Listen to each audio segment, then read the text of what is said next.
కాసేపట్లో కాంగ్రెస్ పార్టీ అంతర్గత శిక్షణ తరగతులు ప్రారంభం కానున్నాయి. వికారాబాద్ జిల్లా అనంతగిరిలో హరిత రిసార్ట్లో ఇవాల్టి నుంచి మార్చి 2వ తేదీ వరకు మొత్తం 10 రోజుల పాటు శిక్షణ తరగతులు జరగనున్నాయి. తెలంగాణతో పాటు ఏపీలో కొత్తగా నియమితులైన డీసీసీ అధ్యక్షులు క్లాస్కు హాజరు కానున్నారు. ఇప్పటికే అందుకు సంబంధించిన ఏర్పాట్లు పూర్తయ్యాయి. 10 రోజులు 10 గ్రామాల్లో బస చేయనున్నారు డీసీసీలు. ఇప్పటికే డీసీసీల గ్రామాల షెడ్యూల్ పూర్తి చేసింది పీసీసీ. సీఎం రేవంత్ రెడ్డితో పాటు ఏఐసీసీ రాష్ట్ర ఇన్ఛార్జ్ మీనాక్షి నటరాజన్ మంత్రులు పాల్గొననున్నారు. వచ్చే నెల 2న కాంగ్రెస్ అగ్రనేత రాహుల్ గాంధీ శిక్షణా తరగతులకు అటెండ్ అవుతారని తెలుస్తోంది. రైట్గా డీసీసీలకు ట్రైనింగ్ క్లాసులకు సంబంధించిన మరిన్ని డీటెయిల్స్ మనకి షరీఫ్ లైవ్ లో అందిస్తారు. షరీఫ్, ఎన్ని గంటలకు శిక్షణ కార్యక్రమం మొదలు కానుంది? ఆ డీటెయిల్స్ ఏంటి? దేశవ్యాప్తంగా డీసీసీలను స్ట్రెంథన్ చేస్తామని చెప్పి గుజరాత్ సమావేశంలోనే ఖర్గే మాట్లాడారు. ఈ మేరకు స్పీచ్ కూడా ఇవ్వడం జరిగింది. రానున్న రోజుల్లో డీసీసీలను స్ట్రెంథన్ చేస్తున్నాం, బలోపేతం చేస్తున్నాం, వాళ్ళకు పవర్స్ పెంచుతున్నాం అనేటువంటి అంశాన్ని చెప్పారు. గతంలో ఏదైతే ఎక్సైజ్ ఉండేనో అదే తరహాలోనే వాళ్ళ రోల్స్ అన్ని కూడా, వాళ్ళ రూల్ ఆఫ్ లా ఎట్లా ఉంటుందో వాటన్నిటిని కూడా మేము వివరిస్తామని చెప్పి గతంలో గుజరాత్ మెగా కాన్క్లేవ్లో ఏఐసీసీ సంబంధించి ఏర్పాటు చేశారు. అక్కడ మాట్లాడారు. దాని కొనసాగింపుగా దేశవ్యాప్తంగా ఏఐసీసీ ఆధ్వర్యంలో ఏఐసీసీ కార్యదర్శులందరూ కూడా ఆయా దేశవ్యాప్తంగా ఉన్నటువంటి ఆయా రాష్ట్రాల్లో ఆయా డీసీసీలు సిటీ ఇన్ఛార్జ్లతో సమావేశం ఏర్పాటు చేశారు. చివరిసారిగా తెలంగాణకు సంబంధించి తెలంగాణ ఆంధ్రప్రదేశ్ డీసీసీలతో ఇద్దరికి తెలంగాణ వేదిక అయిందని చెప్పాలి. ఏపీ డీసీసీలు 41 మంది, తెలంగాణ డీసీసీలు 36 మంది.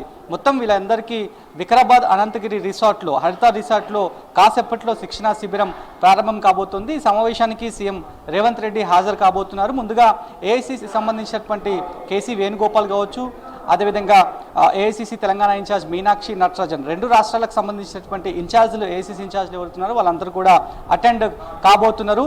ఇవాళ రేవంత్ రెడ్డి 2 గంటల ప్రాంతంలో సమావేశానికి వస్తారు. సమావేశం సెషన్ స్టార్ట్ అవుతుంది. స్టార్ట్ అయిన తర్వాత మళ్ళీ కంటిన్యూ చేయాలని చెప్పి అక్కడి నుంచి మళ్ళీ హైదరాబాద్కి 4 గంటల ప్రాంతంలో ఇక్కడికి రేవంత్ రెడ్డి చేరుకుంటారు. ప్రధానంగా డీసీసీలకు సంబంధించినటువంటి పవర్స్ గతంలో ఏముండే, ఎమ్మెల్యే కంటే డీసీసీ పవర్ఫుల్, ఎందుకంటే సంస్థాగతమైనటువంటి పోస్టు, పార్టీ పరంగా పదవి కాబట్టి ఖచ్చితంగా డీసీసీకి ఎక్కువ శాతమే పవర్స్ ఉంటాయనేటువంటి అంశాన్ని వివరించేటువంటి అవకాశం కనిపిస్తోంది. గుజరాత్లో ఎట్లనైతే మల్లికార్జున ఖర్గే చెప్పారో ఆ అంశాలన్నింటినీ మళ్ళొకసారి అగ్రనేతలంతా కూడా డీసీసీలను ఉద్దేశించి మాట్లాడేటువంటి అవకాశం కనిపిస్తోంది. ముందుగా 2 రాష్ట్రాల పీసీసీ ఇన్ఛార్జీలు, అక్కడ వైఎస్ షర్మిల ఏపీకి ప్రాతినిధ్యం వహిస్తున్నారు పీసీసీ చీఫ్గా, ఇక్కడ తెలంగాణలో పీసీసీ మహేష్ గౌడ్ ప్రాతినిధ్యం వహిస్తున్నారు.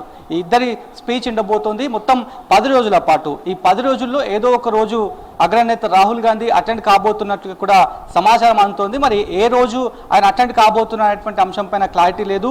ఇవాళ స్టార్ట్ అయింది కాబట్టి 2వ రోజు రావచ్చినటువంటి చర్చ జరుగుతోంది. 22, 27, 28 ఈ తేదీల్లో ఏదో ఒక తేదీ రోజు రాహుల్ గాంధీ అటెండ్ అవుతారు, కేసీ వేణుగోపాల్ వస్తారనేటువంటి అంశాన్ని అయితే పార్టీ వర్గాలు చెప్తున్నటువంటి పరిస్థితి కనిపిస్తుంది. మరోవైపు ఇది ప్యూర్లీ ఇంటర్నల్ మీటింగ్ అనేటువంటి అంశాన్ని పీసీసీతో ఫోన్లో మాట్లాడినప్పుడు ఆయన చెప్పినటువంటి అంశం, ఎవరికి కూడా అలో లేదు, మీడియాకు కూడా ఎవరికి కూడా అలో లేదు. ఆ రిసార్ట్లో కేవలం డీసీసీలకు మాత్రమే అలో ఉంది. మొత్తం డే అండ్ నైట్ అక్కడే ఉండాల్సినటువంటి అవసరం ఉంటుందనేటువంటి అంశాన్ని ఇప్పటికే చాలా స్పష్టంగా పీసీసీ నుంచి ఆయా రాష్ట్రాల డీసీసీలకు, ఇటు ఏపీ తెలంగాణకు సంబంధించినటువంటి డీసీసీలు ఈ సమావేశంలో, శిక్షణా సమావేశంలో పాల్గొనబోతున్నారు కాబట్టి వాళ్ళకి క్లియర్ ఇన్స్ట్రక్షన్స్ ఇచ్చినటువంటి సందర్భం కనిపిస్తోంది. మరోవైపు ఈ కంప్లీట్ ట్రైనింగ్ ఇన్ఛార్జ్గా ఒక సిడబ్ల్యూసీ మెంబర్ని ట్రైనింగ్ ఇన్ఛార్జ్గా ప్రకటించారు. ఈయన ఢిల్లీకి సంబంధించినటువంటి వ్యక్తి సచిన్ రావ్ అనేటువంటి సిడబ్ల్యూసీ మెంబర్గా కొనసాగుతున్నారు. ఆయనకి ట్రైనింగ్ ఇన్ఛార్జ్గా బాధ్యతలు అప్పచెప్పారు. ఇక ఏఐసీసీ నుంచి పీసీసీకి చాలా క్లియర్ ఇన్స్ట్రక్షన్స్ ఉన్నాయి. ఇటు బోత్ తెలంగాణ ఏపీకి 2 వైపులా కూడా క్లియర్ ఇన్స్ట్రక్షన్స్ ఉన్నాయి. అటు వైఎస్ షర్మిలకు, ఇటు పీసీసీ మహేష్ గౌడ్కు అన్ని ఏర్పాట్లు చేయాలని చెప్పి క్లియర్ ఇన్స్ట్రక్షన్స్ ఉన్నాయి. కాబట్టి ఎవరికి ఎలాంటి ఇబ్బంది కలగకుండా దాదాపు 41 మంది ఏపీ సంబంధించి, అదేవిధంగా 36 మంది మన రాష్ట్ర డీసీసీలు కూడా ఇందులో శిక్షణ శిబిరంలో పార్టిసిపేట్ చేయబోతున్నారు. కాబట్టి వాళ్ళకి సంబంధించినటువంటి అకామిడేషను, ఫుడ్, బెడ్ అంతా కూడా దగ్గరుండి సమకూర్చాలనేటువంటి ఉద్దేశంతో చెప్పారు. ఇక మరోవైపు ఈ 10 రోజుల పాటు ఇటు ఒకవైపు శిక్షణ శిబిరం కంటిన్యూ అవుతుంది. Morning session, evening session continue అవుతుంది. తర్వాత సాయంత్రం అంటే తెల్లవారుజామున మరొక ఎక్సైజ్ని కూడా ఉండబోతుంది అనేటువంటి అంశాన్ని పార్టీ వర్గాలు చెప్తున్నారు.